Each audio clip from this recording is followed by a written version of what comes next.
5 বছর হয় বিদেশ আইছে, বোকা প্রবাসী। কিছুদিন পর বাড়ি যাবে, মুখে অনেক হাসি। করবে গিয়ে বিয়ে শাদী, কিনেছে সোনা দানা। স্বপ্ন এলো মনের ভিতর পুরো 16 আনা। এমন সময় বাড়ি থেকে খবর এলো তার, বাড়ির পাশে দুকরা জমি কেনা যে দরকার।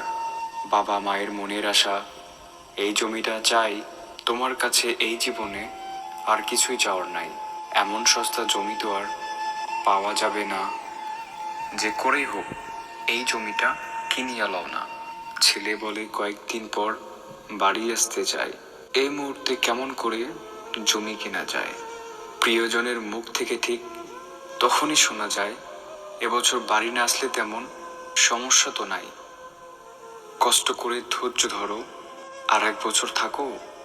বাড়ির পাশের জমিটা না হয় নিজের নামেই রাখো। কষ্ট করে এই বছর আর বাড়ি এসো না, 1 বছর দেরিতে আসলেও তেমন ক্ষতি হবে না। কি আর করার, বাবার কথায় জমি কেনা হয়, ভুলে গিয়ে বাড়ির কথা। বোকা ছেলে আরেকটা বছর রয়, আশায় আছে সামনে বছর বাড়িতে যাওয়া হবে তার। কিন্তু না, এবার আবার বোনের বিয়ে, হয়নি যাওয়ার। সবাইকে সুখ দিতে দিতে নিজের সুখটাই নাই। এমন করে জীবন যৌবন প্রবাসেই কেটে যায়। সময় মতো হয়নি বিয়ে, ওই বোকা প্রবাসীর আর টাকার পিছিয়ে জীবন যৌবন দুটোই যে সারখার। হ্যাঁ, এভাবেই বোকা প্রবাসী অবশেষে ফিরে দেশে। ভাইয়ের জন্য নতুন বাড়ি, বোনের বিয়ে, সব কাজ সম্পূর্ণ হলেও অসম্পূর্ণই থেকে যায় তার নিজের জীবন।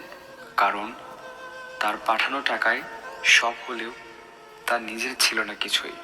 হ্যাঁ, এটাই বোকা প্রবাসীর গল্প।